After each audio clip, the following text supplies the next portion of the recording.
All right, apologies for the delay. I think we'll go ahead and get started with tonight's meeting. Good evening, folks. My name is Eric Friedman. I'm Assistant Executive Director for Public Affairs at the New York City Campaign Finance Board. My pronouns are he, his. I'll give folks a brief visual description of myself. So I'm a white male. I've got graying hair along with a beard that is mostly gray. Sitting here, I'm wearing a blue button-down shirt.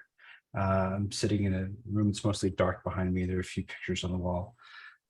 Just to start off, a few accessibility notes about tonight's hearing. We're going to ask that all speakers who follow do a couple of things that I just demonstrated. One is to provide your pronouns.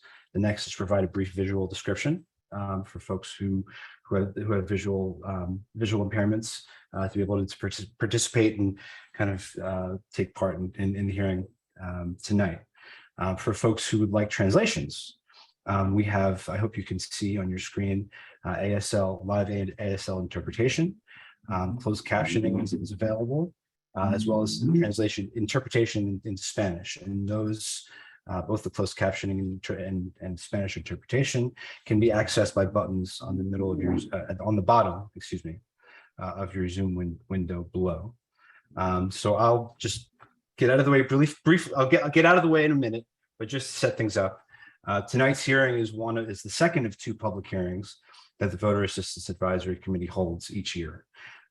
This second hearing is held after the general election to discuss voter registration and voter participation in New York City.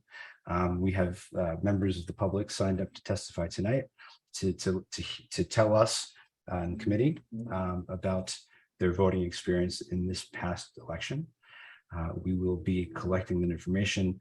The hearing is being streamed live on Facebook, in addition to the folks who are here in the Zoom meeting. We'll be sharing this information with our colleagues at the Board of Elections, with the legislators here in the city and the state. But to open the meeting first, I want to turn to Executive Director of the Campaign Finance Board. This will be her first VAAC meeting, and I want to welcome Beth Rotman to address the meeting and say a few words. Thank you very much. I'm Beth Rotman. I use she, hers pronouns. I'm a white woman with light brown hair that is pulled back and blue eyes. And I wanted to just say a few words. So first of all, it's really an honor to be here. I am really proud to be the newly appointed Executive Director of the New York City Campaign Finance Board, because of how much I value and admire the work of everybody who is part of the board and everybody who's here and folks who are not here. This is really critical and meaningful work for our city and our democracy at large. The Campaign Finance Board is really a leader around the country. This marks my return to the Campaign Finance Board, since I was here many years ago and much earlier in my career as the Deputy General Counsel. But I have never left the Campaign Finance Board in my heart because of what a leader this organization is. So it's an honor to be back and in this role and to be with you all tonight. Our program is really a one of a kind and shows us what is possible when we work together to put democracy in the hands of the people. And it's a work in progress, just like democracy is a work in progress. And certainly our work with the agency is a difficult one, because we are both a regulatory agency and a good government program. And really, we do the work of many, many, many good government programs. We encourage participation in our democracy via voting, seeking office, and overall amplifying the voices of everyday city residents. Our team works really diligently to encourage over 8 million New Yorkers to make their voices heard at the polls in every single election. And we have the really unique opportunity at the Campaign Finance Board to think big about how we can further advance our citizen-led democracy. So I'm really thankful for this opportunity and look forward to working closely with everyone here. I'm also proud to announce the Campaign Finance Board has released its report about the 2021 elections, our post-election report. It is something that we are mandated to do, but also something that we are proud to do, and I believe would do even if we weren't mandated to do it, because it represents a really critical look at the election cycle, and it's informed by voices from the public and all over the city, where people give feedback after the program from candidates and members of the public, and also we take a deep look at the work ourselves. So the 2021 elections were really unlike anything that we've seen before in New York City. Term limits created opportunities for a very diverse array of hopefuls, and 2/3 of the city's 51 council districts have no incumbent on the ballot. As we know, unfortunately, the cycle kicked off into gear with the pandemic still raging in New York City and beyond, and concerns about safety thoroughly disrupted the traditional rhythms of campaigning at the neighborhood level. The pandemic made in-person fundraising very rare and accelerated reliance on online tools. And even with all of this, in 2021, we paid approximately $130 million in public funds to over 300 candidates. So indeed, 2021 was groundbreaking for the New York City campaign finance program, with many of the city's history-making candidates publicly crediting the program's generosity for empowering their grassroots campaigns. The New York City campaign finance program fundamentally changes how New Yorkers run for city office. The new 8-to-1 matching formula was implemented and amplified the voices and small dollar donations of nearly $18.3 million in small dollar contributions from New Yorkers. So that was quite an accomplishment, and you are really invited to tune to our website and see more of our insightful, the team's insightful findings about the 2021 elections. And now with the 22 midterms behind us, the next order of business is focusing on the upcoming 2023 primaries. We have a lot of hard work ahead of us, but I'm confident our team at the Campaign Finance Board can continue to be the beacon of democracy for New Yorkers across the city. And I would add, even nationally, all eyes are very often on New York City because of the leadership role that we show. So thank you very much for the leadership here and for being part of this meeting. I'm honored to join you, and I will turn the floor back over towards you.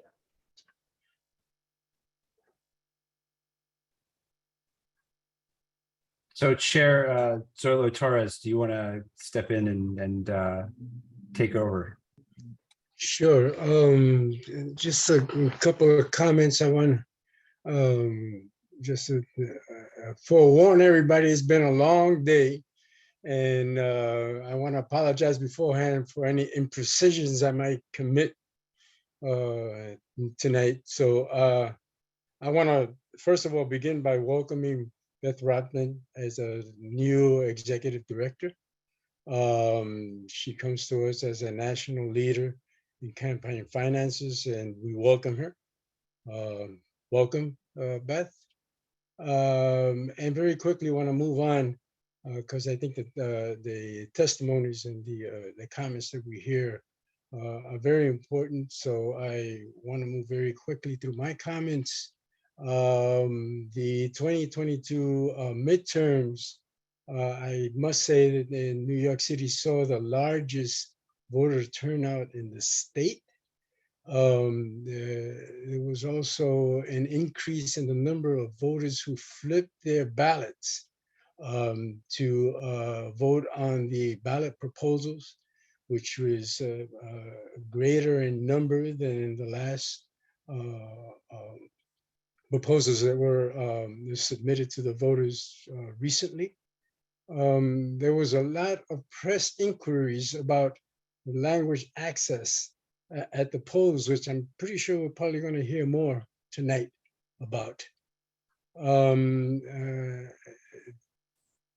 Also, I must point out that of the approximately 5 million votes cast on a state level, 1.8 million votes were from New York City, which was impressive.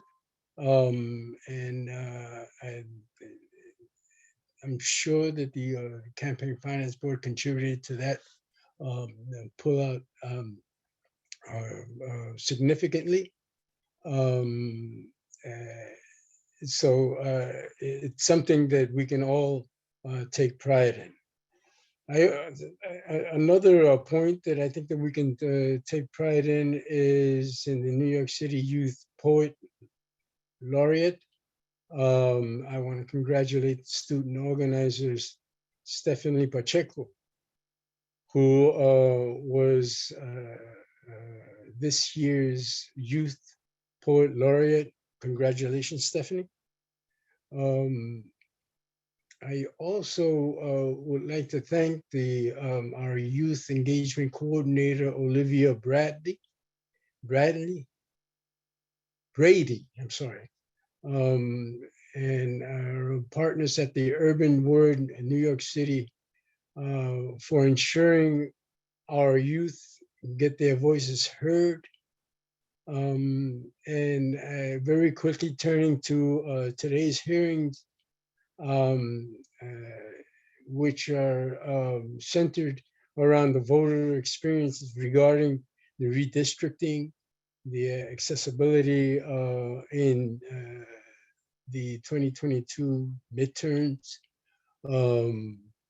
ballot proposals, absentee ballot, and much more. Just in the way of my personal introduction, I am a male Puerto Rican of African descent, living in Brooklyn, and appointed chair by the past Mayor de Blasio. Today's hearings will be centered around the voter experiences regarding redistricting, accessibility, in the midterms, in the ballot proposal, as I mentioned before, and absentee balloting, and much more. So let's get to it and let's begin the hearing. Take it away, Eric. So before we move into public testimony, just want to open up the opportunity for members of the committee to say hello, introduce themselves. It's Pharein with the Public Advocate's Office still with us. I see Danielle here. If you'd like to give a quick hello and share some opening remarks, please do so. Sure. Hi, everybody. It's a really great and well-populated meeting for a great and essential function that the VAAC performs. Welcome to Ms. Rotman. Thank you for becoming chair. It's great to be here. And again, I think we've all learned, if we didn't all know before, just how important voting is for all of us and for everybody in the United States. So thanks to the board and the VAAC staff for all the work they do on such a consistent basis to produce such high quality reports and organize volunteers and get out the vote. And thanks to everybody for coming on tonight. I'm looking forward to the public testimony. Thank you, Eric. Thank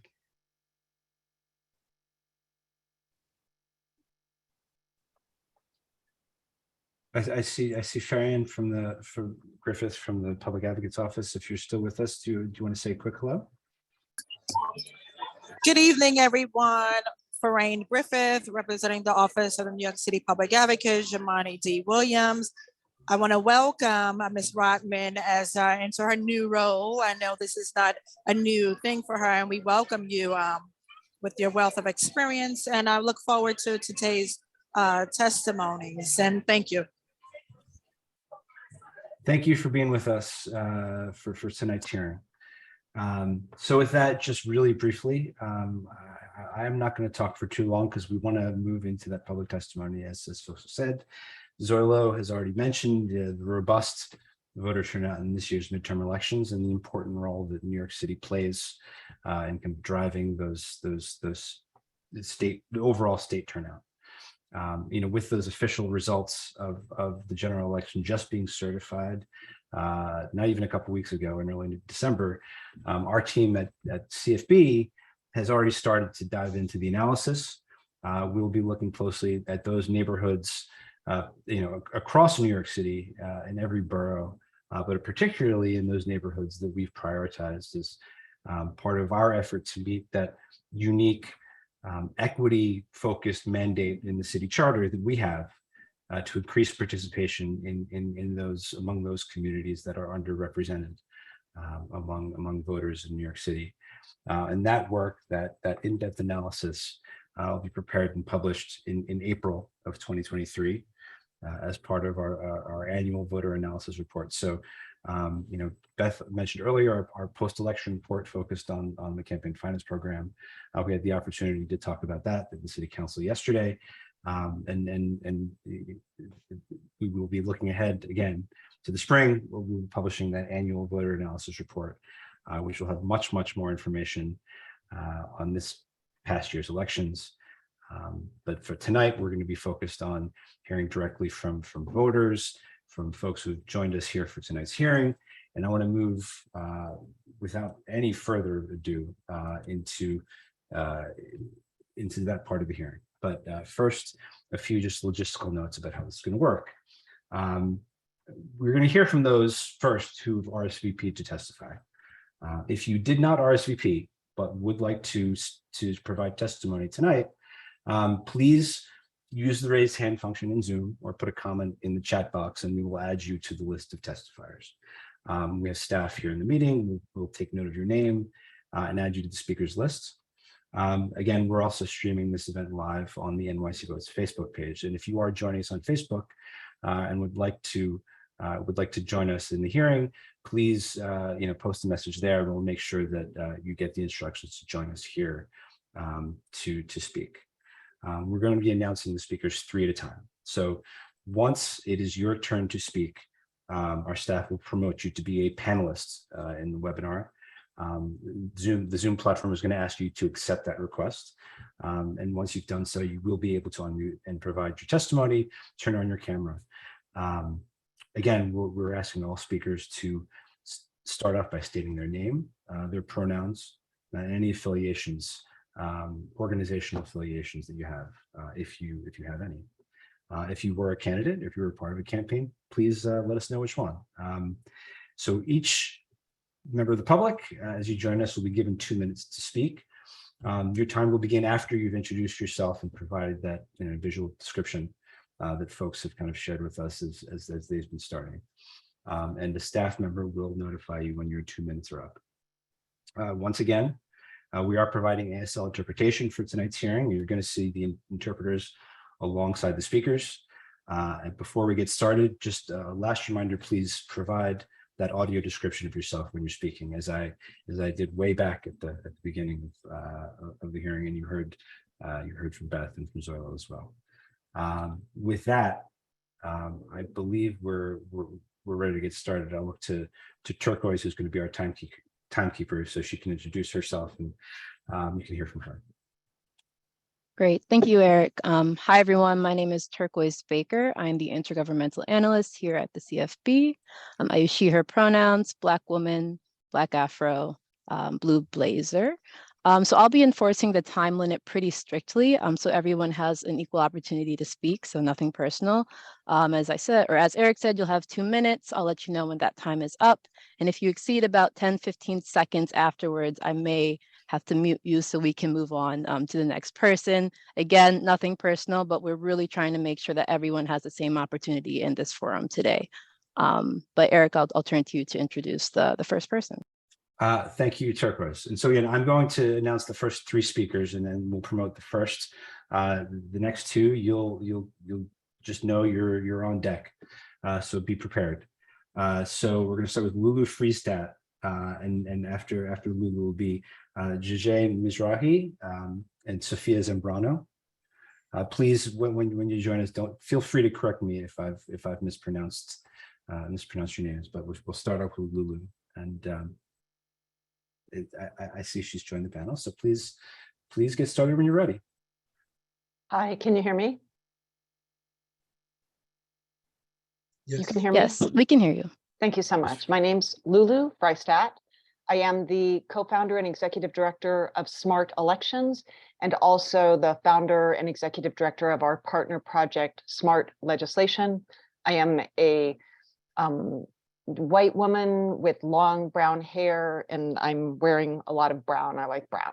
So no one can see me. I don't think I'm not on camera anyway, right? Right. Okay, here we go. I am reporting on our experience as certified poll watchers of both this election and the August election.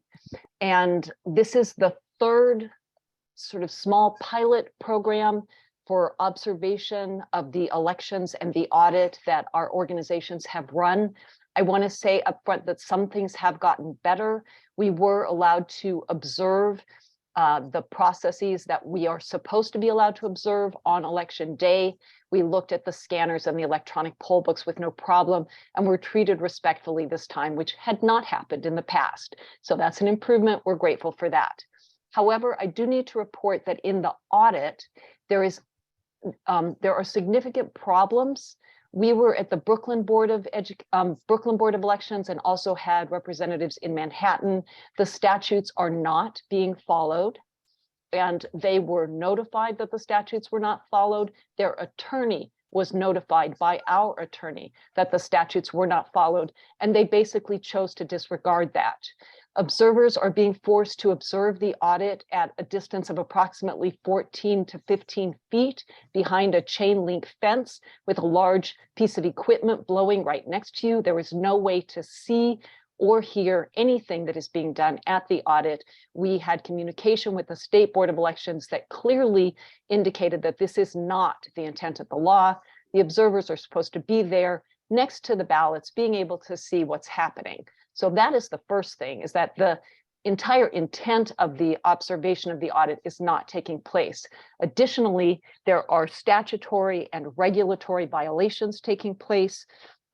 Regulation 6210.18, that prior to the audit, the county board shall distribute to those in attendance copies of the list showing the 2 number minutes. Thanks. We weren't given the list that we were supposed to be given, and there were any number of other statutory violations that they were made abreast of and did not care about. Thank you so much for your work. Thank you, Lulu, for your testimony and for your interest and the attention you've paid during the elections. I will just remind folks, everyone has had the opportunity to provide written testimony. That testimony has been, if you provided it, been circulated to members of the committee, will be ultimately posted on our website. So if you haven't taken the opportunity to provide that testimony as written, please go ahead and feel free to share it during or after this hearing. And we'll have instructions for you on how to do that in the chat here. Thanks so much. We'll follow up with the written testimony. All right. Thank you so much, Lulu. Next up is Jarret Mizrahi. Again, please correct me if I've somehow mispronounced your name. Let's see if we can get her up to the panel. I don't see them right now, but we can put them to the end of the list, and if they arrive, they can speak. I see a hand raised on the.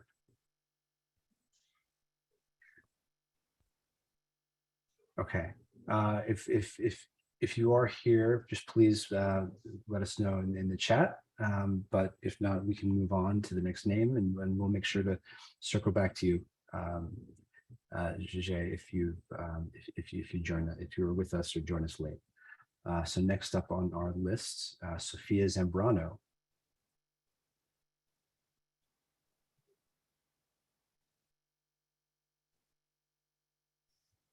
Is Sophia with us? I do not see Sophia at this time.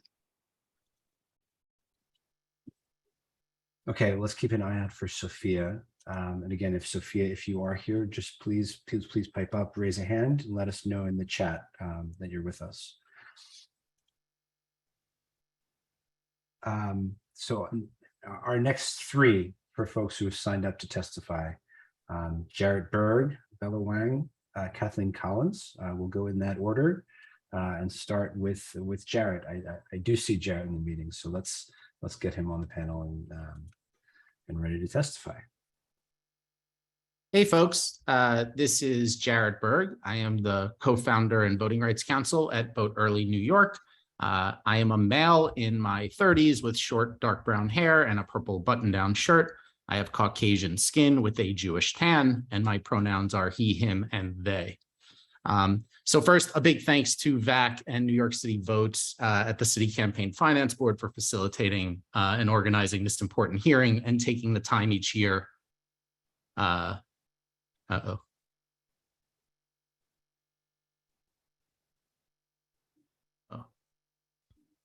can you hear me okay? Yes, we can. All right. Thanks. This is Jarret Berg. I'm the co-founder and voting rights counsel at Vote Early New York. I'm a male in my 30s with short dark brown hair and a purple button-down shirt. I have Caucasian skin with a Jewish tan. My pronouns are he, him, and they. So first, big thanks to VAAC and New York City Votes at the Campaign Finance Board for facilitating and organizing these hearings after each election and taking the time to document and receive the reports of voters' experiences in the 2022 election. Incredibly valuable role, and thank you for doing it. Today, I'd like to highlight one concerning statewide, site-wide voter suppression incident that occurred in New York City during the early voting period that was not properly redressed by the Board of Elections. Also, the harm it caused to the impacted community, as well as the dangerous precedent it has set, has been barely acknowledged, if at all, by the city board to this day. And it's something that now we're looking at for January.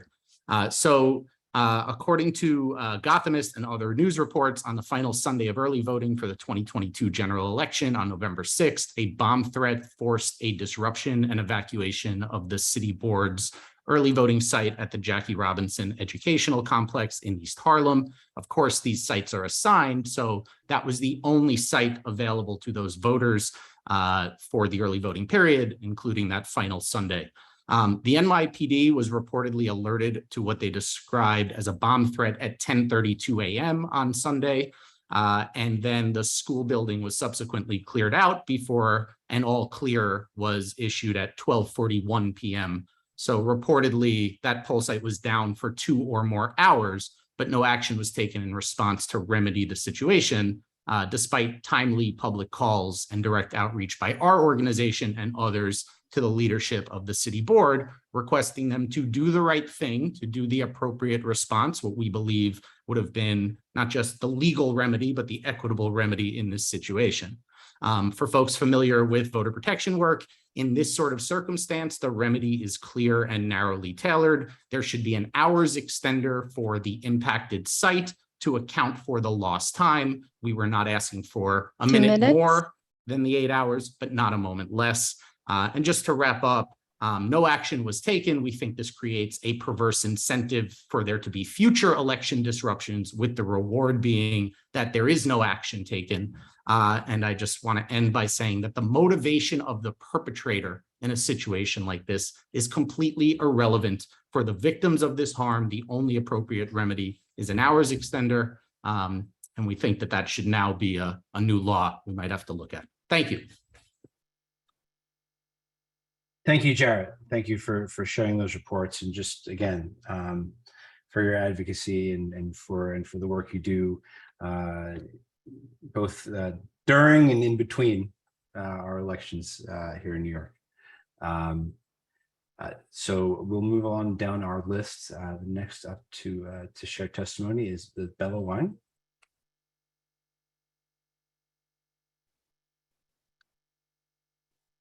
Hi, thanks. Yeah, begin when you're ready.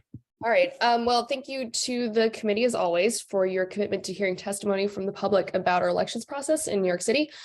So my name is Bella Wang, she, her, visual description. I am an Asian woman with like medium length hair, and I'm wearing a navy blue sweatshirt. So I am the Voting Reform Committee Chair for the League of Women Voters of the City of New York. I wish to comment briefly on one specific issue that came up during the election process this year because of redistricting. So as we know, voter turnout in New York City in November was actually pretty low by recent historical standards, as well as in comparison to the rest of New York State. One obstacle that voters faced was understanding their new districts after a pretty chaotic redistricting process.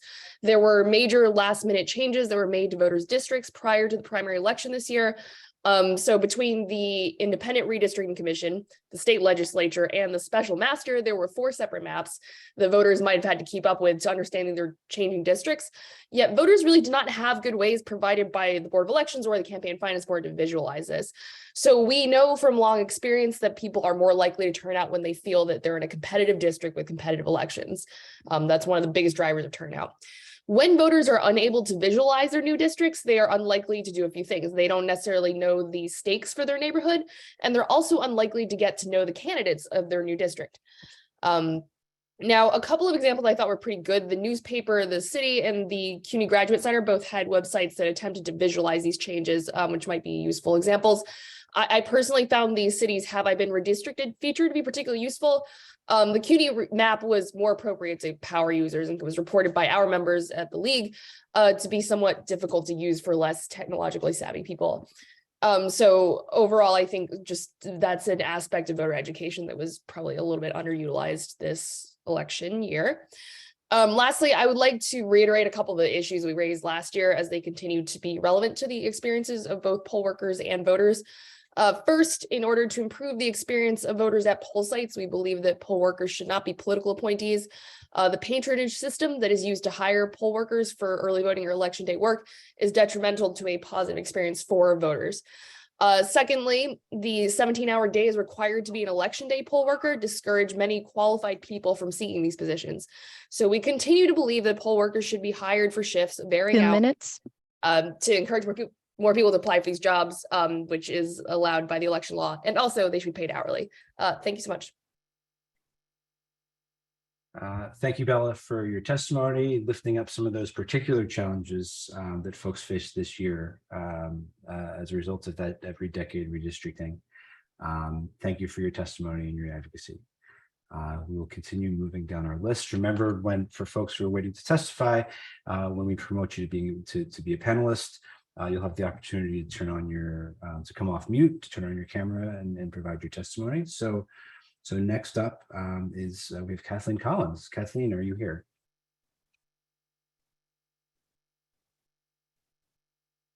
Got it. Hi, yes, I am. Sorry to keep you waiting. Good evening, Kathleen. Okay, my name is Kathleen Collins. I'm a Caucasian woman with short reddish brown hair, wearing pink headphones and a purple sleeveless top, and my background is blurred. I go by the pronouns she, her, and I am a co-coordinator for the Downstate New York ADAPT's Voter Engagement Working Group and on the Board of Disabled in Action Metropolitan New York. And first of all, I want to thank you for holding this meeting in such a great, accessible format. I wish other agencies in the city would take note of this, among them the City Council. And I'm so happy to report that we have 10 disability organizations that have signed on to written testimony that we submitted earlier today, so I won't belabor it. It's detailed, and we just ask that you read it. There's many good suggestions in that testimony, and also information about a few experiences of many experiences. And 2 things I like to highlight are: 1 is the breaking down of our ballot marking devices. So we need to work on that urgently. And 2 is greater poll worker training on how to deal with voters with disabilities, and also how the ballot marking devices work, because a lot of them seem to still have that issue. And I would love a public service campaign concerning ballot marking devices for the entire public, because people wonder, what is this machine that people use, and that everybody can use it. You know, people don't realize that. Finally, I just want to mention, we didn't mention this in our letter, but I'd like to respond to Bella's thing about the visualizing of the districts. And that is a problem for people with low vision and who are blind with maps and that. We really should have something, a description of the various districts, so that people who have those disabilities will be able to understand where they are and what districts they are really in. So that would be helpful too. So that's pretty much everything. And if you have any questions, please reach out to us. Thank you. Thank you so much, Kathleen, for joining us this evening. Thank you for your advocacy and for pushing us to open up meetings like this and make sure that they're accessible for everyone. Well, we thank you for your continued advocacy. So next up, our next three signed up to testify. We have Maureen Moscato, Terence Page, and then Jose Hernandez. We'll start with Maureen if she's here, if they're here in the meeting. Maureen is joining by I'm phone. here. All right, wonderful. I'm So here. please go ahead when you're ready.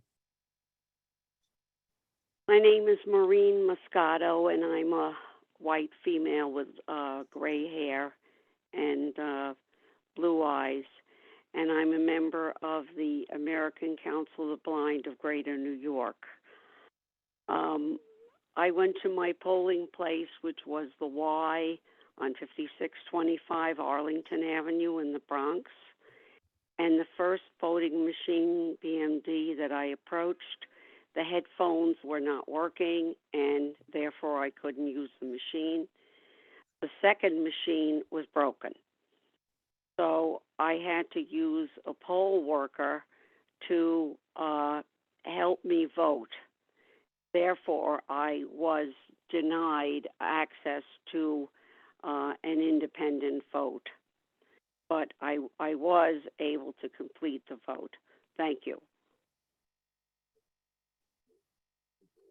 Thank you, Maureen, for joining us this evening and for sharing that story, lifting up that issue, and just again making sure that it remains visible and on folks' agenda as we continue to plan.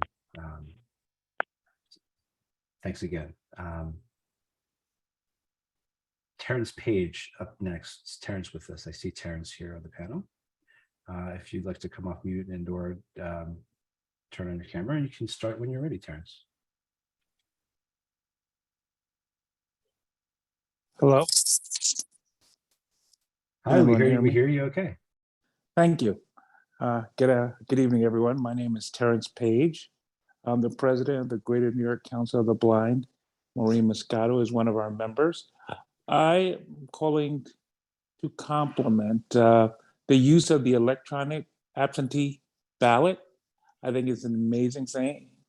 A lot of my members continue to use it, and I say if it isn't broke, don't fix it. We think it works well, and I'd like to advocate for consistency and thank the Board of Election for doing a great job with it. That's my point. Thank you, and have a wonderful day. Thank you, Terence, for joining us. And just a reminder that sometimes it's fine to show up and share good news. So really appreciate you taking the time to be with us, Terence. Thank you. So next up, Jose Hernandez. Is Jose still here in the meeting? I see you on the panel. Go ahead and begin when you're ready. How you doing? My name is Jose Hernandez. I am a Latino, just like Mr. Torres, out of Puerto Rico. I have medium toned skin with short hair.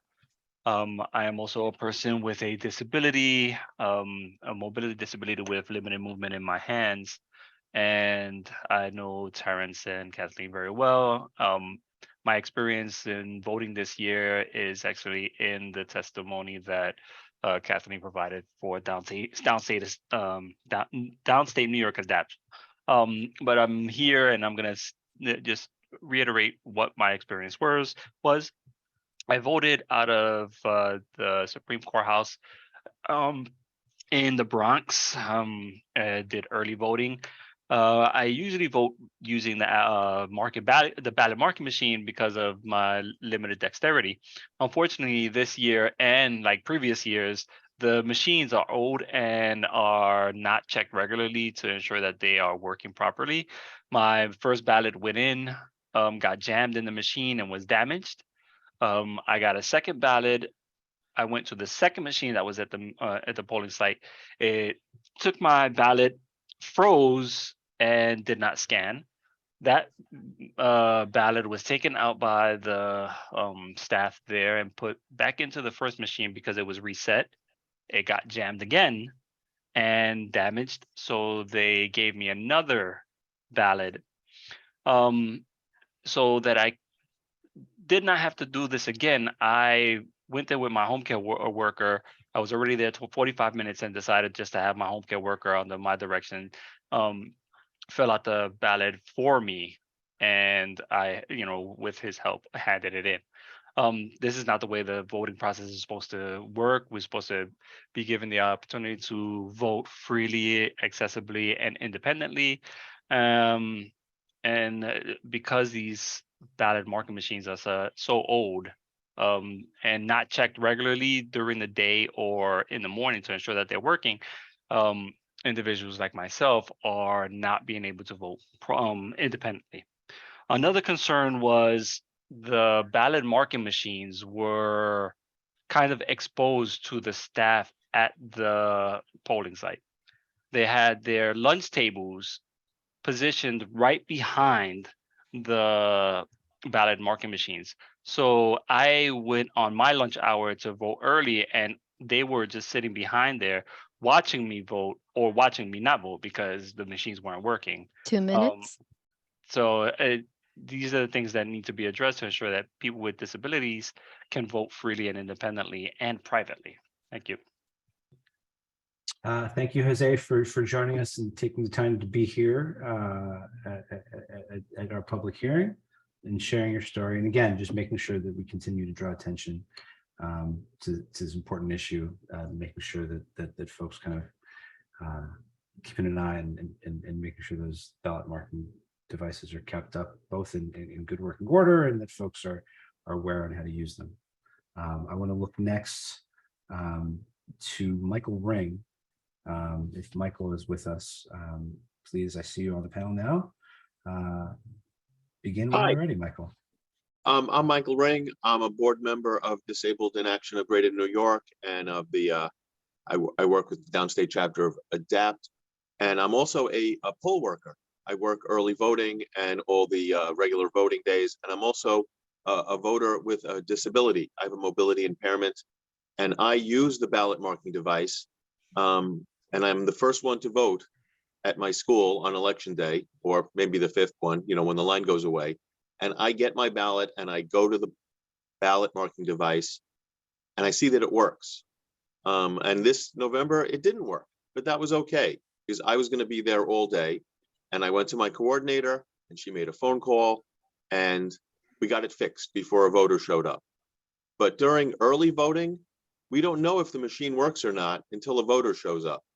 If there would be a simple process of running a ballot through it between 5 and 6 in the morning, or in that hour we show up before the early voting starts, we can see it's a mechanical device that supposedly was tested in the warehouse, and then it was put on a truck, and then it was taken off a truck, and then it was rolled into a building, and we set it up. But it may or may not work because it has rollers and stuff, and it operates off Windows 98. Also, as a poll worker, I know how to use the ballot marking device. I know how to set it up. Our training doesn't tell us that anymore. I've gone to, 2 trainings a year for the past 4 years. Sometimes they don't even open up the ballot marking device. They kind of point at it. There's been good videos that we've seen, but we don't always see them. And all the new employees don't know how to operate the ballot marking device, which is a great machine, but no one knows, but most people don't know how to operate it. And they're kind of afraid of it because if someone needs it, they don't want to go near it because they don't want to look like fools. So and if more people would want to use it, if there was a budget for marketing to tell people when they vote, to show the public what this machine could do, more people with disabilities would vote. So I'm hoping when you guys tell people to go out and vote, maybe in some of those ads, you'd show a person with a disability using the ballot marking device, and people would be curious about it, and more people get out and vote. And thanks for giving me these 2 minutes. Have a great evening. Thank you for being here, Michael, and for spending some time with us. Before we close, because right now Michael is the last person on our list who is signed up to testify.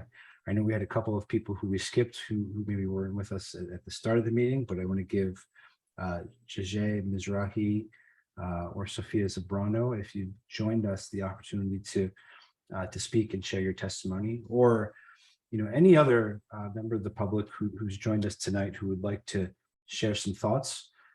Please raise your hand. Use the Zoom function to raise your hand, or type a little hello in the chat if you'd like to be heard or share a story tonight. Jose and Sophia, neither of them are on at this moment. Okay, thanks, Turquoise. Give just a second if there's any other folks who would like to speak.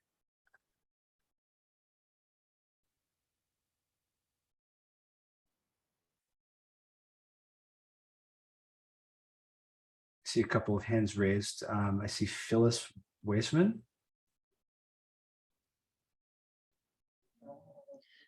Thank you for letting me speak. I'm a white female with brown hair wearing a red blouse. My pronouns are she, her.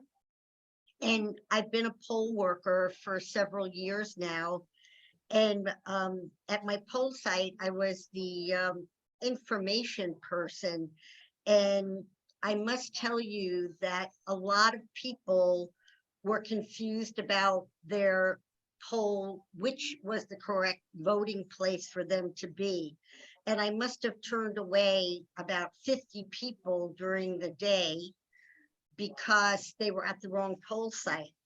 And some of them had the mailings with their new poll site, but they never opened them. So when I opened it for them to show them where to vote, they were surprised because they said, well, this was their regular polling place and how could they change it after all these years?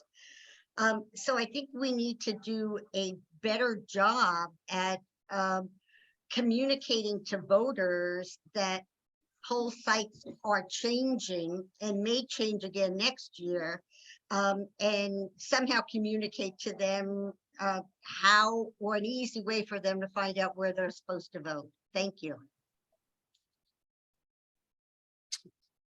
Thank you so much, Lulu. Really, really appreciate you being with us tonight. You know, having the perspective from folks who give us the whole day on election day and work the polls is really such a great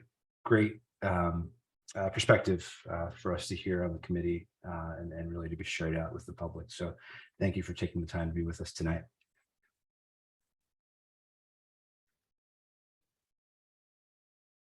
All right, one last call for folks who'd like to share a story with us tonight. I thought I saw another hand up before, but I do not see it anymore. I will also just kind of like lift up because we had a question about this. Turquoise just posted this in the chat. You know, you still, if you'd like, have an opportunity to provide us with your written testimony. You can see Turquoise's email there in the chat, tbaker@nyccfb.info. I will remind folks the video of this hearing will be available on both our YouTube channel at NYC Votes and on our NYCCFB website, nyccfb.info. We'll have the video up along with all of the written testimony that we've provided, that you will have provided us to share. And so, again, you know, it is getting close to the holiday season. There are lots of demands on folks' time, so we really just deeply appreciate each of you who've taken the time tonight to be here, to share your experience in this election, to lift up those issues that matter to you, to your communities, and make sure that folks are paying close attention to them. You know, both us at CFB as we prepare our voter education campaigns, but also for policymakers who are going to be making choices about you know, not just how elections are administered, but where the resources are, and what the rules will be. So I'll stop there. I want to look to Zoilo, to Beth, to members of the committee, if there are any thoughts that you have to share with as we get ready to close. Just that this too, like of the other hearings that I've attended, is very informative, and I took note particularly of some of the complaints that were made, specifically around the ballot market or the ballot mark. machines that should be tested before they're put into action, even if they're tested the night before or the week before. They should be tested maybe the morning of, to make sure that they're functioning right, so that people won't be confused by the machines not working.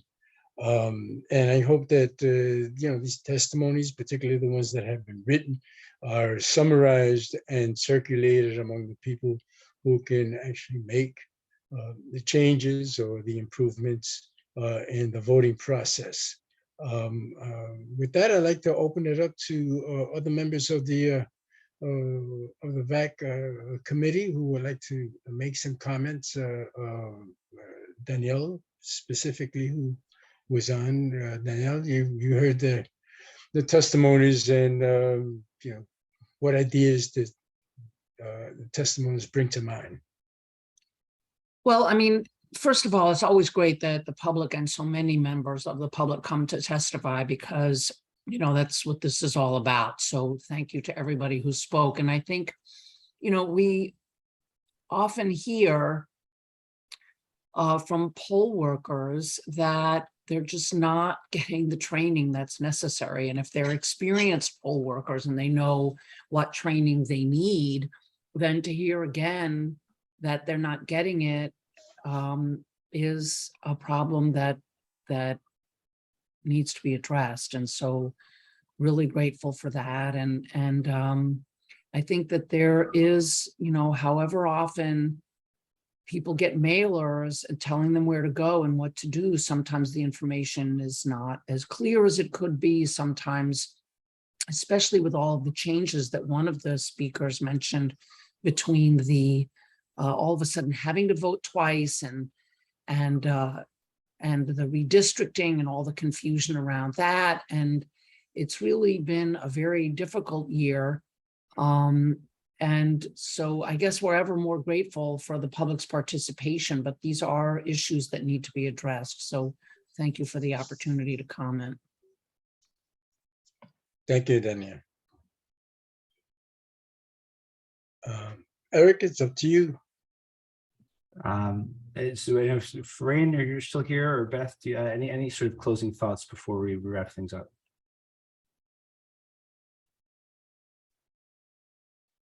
Yes, I'm still here. Pharein Griffith, light-skinned African-American, reddish brown hair, blue blazer, and sweater with an orange and green and blue stripe going down, pronouns she, her. And following what the last member just mentioned about one receiving, how to receive the Campaign Finance NYC Votes Voter Guide, I think if there may be a campaign to show voters exactly like where to look, because I noticed, and I've encountered conversations with voters, they just toss it to the side. They will admit that they toss it on the side of their mailbox. They didn't open it, as the poll worker had mentioned. I think maybe if there can be some sort of campaign to look for this book, open it up, maybe that would help. Maybe even a campaign asking the voters, how would you like to receive your information? Any changes from the Board of Election? And maybe that can be something that we can look into, or that can be done. I think I wanted to, I think it was Michael Bing had mentioned that the machine ate up his ballot. I just wanted to clarify, was he mentioning the scanner or the BMD? I was a little confused right there, but that's it for me, and thank you. Thank you. If Michael's still here, do you want to clarify? Yes, I'm back. It was the BMD that ate my ballot at 6:01 a.m. So I didn't panic. So I guess got a new ballot and hung out with it until they came and fixed it. And then I felt good because the people who came to vote at 8, 9 o'clock, the machine worked by then. We know you're not one to panic, Michael. Thank you again for that. Beth, anything? I know I see you would come off mute before. Anything to help close us out? Briefly, all I was going to say is I really appreciated the thoughtful testimony, and certainly people with all the work ahead of everybody preparing for holidays to come forward and share their thoughts and visions and experiences for how we can work together to make our democracy stronger and our voting work better in New York City. It's not a small thing. And so I really appreciate it. And I thought the comments were incredibly thoughtful, and it's just very deeply appreciated because this is really a critical part of making our democracy work better, that people keep informing us and each other on what's working and certainly what's not working, so that we can do what we can to improve the process. So thank you for doing your parts to hold government and democracy accountable to you. Thank you, Beth. So just before I'm going to look to Chair Torres in just a second to formally close this out. Just a reminder, the next meeting of the Voter Assistance Advisory Committee will be in February. Notice will be provided to everyone here and to our customary lists well in advance of our date. But thanks again, really, just really deep appreciation for folks who've taken time to be here tonight. Chair Torres, do you want to officially close this out? Oh, well, I can officially close you out. There's nothing more for me to say. So I thank everyone for attending and testifying or observing this hearing, and hope to hear and see and come in contact with you in the future. So I guess we can sign off. Thanks very much. Okay. Everybody have a great night. Great night. Good night, everyone. And happy holidays and a happy fruitful new year, everybody. Same here. Take care. Good night.